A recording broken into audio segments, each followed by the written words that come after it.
নমস্কার।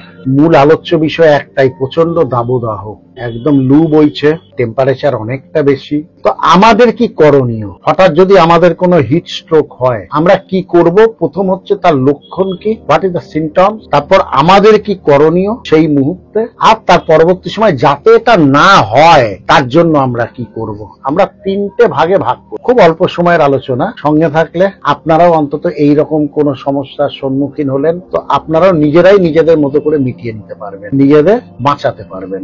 প্রথম কথা হচ্ছে, আপনি বাইরে বেরিয়েছেন, প্রচন্ড দাবদাহ টেম্পারেচার, আপনার হিট স্ট্রোক হয়েছে, 6টা বা 7টা কারণ লক্ষণ আছে। সেই 6টা বা 7টার মধ্যে কোনো লক্ষণ দেখা দিলেই আপনি বুঝবেন হয়তো আপনার হিট স্ট্রোক হয়েছে। তাহলে লক্ষণগুলো কি?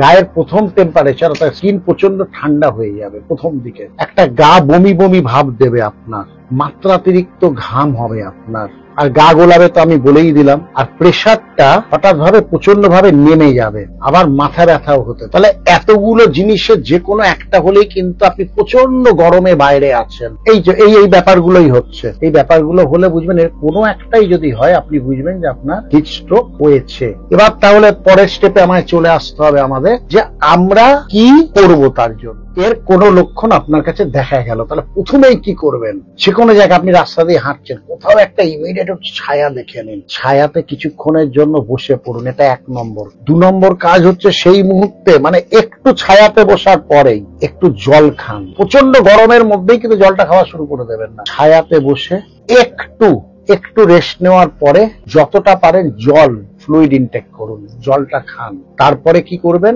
বাড়িতে সঙ্গে সঙ্গে সেখান থেকে বাড়ি বা কোনো যেখানে আপনার সমস্ত কিছু করতে পারবেন সেরকম কোনো জায়গায় বা বাড়িতেই চলে গেলেন, গিয়ে অন্ধকার ঘরে অনেকক্ষণ থাকলেন এবং অবশ্যই চান করে নিলেন, গায়ে জল ঢেলে চানটা করে নিলেন, শরীরটাকে ঠান্ডা করলেন। তাহলে প্রথমে আপনাকে এইরকম হয়েছে, আপনি তো তখনই চান করাবার সুযোগ পাচ্ছেন না বা সেই মুহূর্তে জলও খাবেন না, সেই মুহূর্তে একটা ছায়া মতো জায়গা দেখুন, সেই ছায়াতে গিয়ে অন্তত 5 মিনিট বসুন, একদম চুপ করে বসে থাকবেন। তারপরে একটু জল খান, প্রচুর পরিমাণে জল খান, এবং তারপরেই বাড়িতে গিয়ে একদম পুরো গাটা ঠান্ডা জল দিয়ে মুছিয়ে নিন বা চান। এইটা হলো, আপনি তাহলে এইখান থেকে অনেকটা সেফ হয়ে গেলেন। এবার আমরা আসবো যে এইটা যাতে না ঘটে, অর্থাৎ হিট স্ট্রোক যাতে না হয়, আপনি কি করবেন, তার জন্য কি কি প্রিকশন নিতে পারেন। যে প্রিকশন গুলো নিলে প্রচুর রোদে বেরোলেও এটা হবার সম্ভাবনা থাকবে না। আমরা এবার সেটা নিয়ে একটু আলোকপাত করে নিই আপনাদের সাথে। তাহলে এবার আমরা একদম তৃতীয় পর্যায়ে চলে আসি।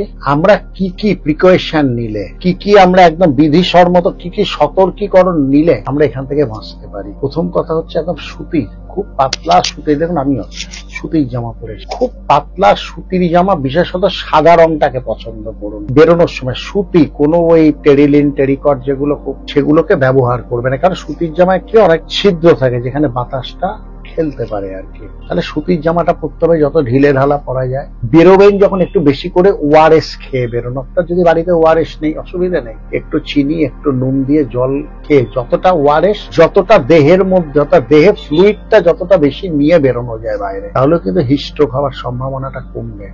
আর তৃতীয় গুরুত্বপূর্ণ একটা কথা, আমরা যেটা করি, প্রচন্ড এসির মধ্যে আছে, কোনো অফিসে আছেন বা গাড়িতে আছেন, সেখানে আমরা চিল্ড এসি, এই গরম ঠান্ডা, এই গরমের মধ্যে তো চিল্ড এসিতে আছে। এবার হঠাৎ বেরিয়ে পড়লেন রাস্তায়, একদম যেখানে আপনি আছেন ভেতরে 20 ডিগ্রি 18 ডিগ্রি 22 ডিগ্রিতে থেকে হঠাৎ আপনি 40 ডিগ্রিতে বেরোন, কখনো করবেন না। অর্থাৎ আপনি যদি গাড়িতে থাকেন, আপনি যদি বাড়িতে থাকেন, ঠিক আছে, গাড়িতে যদি থাকেন, অন্তত আপনি যখন নামবেন জানেন তার 3-4 মিনিট আগে হতে দিন, গাড়ির এসিটা বন্ধ করে দিন। আস্তে আস্তে গাড়ির টেম্পারেচার, বাইরের টেম্পারেচারকে, আপনি যদি বাড়িতে থাকেন তাহলে বাড়ি থেকে যখন বেরোচ্ছেন রাস্তায়, অন্তত বাড়ি থেকে বেরিয়ে একটু সদর দরজা বা কোথাও একটু দাঁড়ান, দাঁড়িয়ে টেম্পারেচারটার সঙ্গে নিজেকে রপ্ত করে নিন, তারপর একদম রোদে গিয়ে বেরোবেন। বা উল্টোটাও হবে, আপনি প্রচন্ড রোদে আছেন, প্রচন্ড রোদ, 40 ডিগ্রি অ্যাবাভ, সেখান থেকে আপনি সরাসরি 15 ডিগ্রি বা 18 ডিগ্রি 20 ডিগ্রিতে ঢুকে পড়লেন, অর্থাৎ একটা চিল্ড এসিতে ঢুকে পড়লেন। এটাও কখনো করবেন না। প্রচন্ড রোদ থেকে আগে ছাওয়াতে আসবেন, এসে একটুখানি ওয়েট করবেন, অর্থাৎ টেম্পারেচারটা একদম আচমকা এতটা বাড়ানো বা কমানোটা তো ঠিক না, একটু কোথাও ওয়েট করলেন, ওই 40 ডিগ্রি থেকে কোথাও 30 ডিগ্রি আছে, একটু ছায়াতে বা বাড়ির বা অফিসের নিচের লবিতে করে তারপর মেন চেম্বারে ঢুকলেন, যেখানকার টেম্পারেচারটা 15, 18, 20-র মধ্যে। তাহলে টেম্পারেচারের ভ্যারিয়েশনটা যেন হঠাৎ হাই থেকে লো বা লো থেকে হাইতে না যায়, এইগুলো যদি আমরা একটু সাবধানতা অবলম্বন করতে পারি, আমরা কিন্তু নিজেরা নিজেদের অনেকটা বাঁচাতে পারবো, বা নিজের প্রিয়জনদের অনেকটাই হিট স্ট্রোক থেকে আমরা বাঁচাতে পারবো। গরম তো এখনো চলবে, আবহাওয়া দপ্তরের যা খবর তাতে গরম এখনো চলবে। সুতরাং সেই গরম চলাটার সময়টুকু আমরা যেন এইগুলোকে একটু মেনটেন করে নিই, তাহলে কিন্তু আমরা হিট স্ট্রোক থেকে আমাদের বাঁচাতে পারবো, আমাদের প্রিয়জনদেরও বাঁচাতে পারবো। ঠিক আছে, নমস্কার।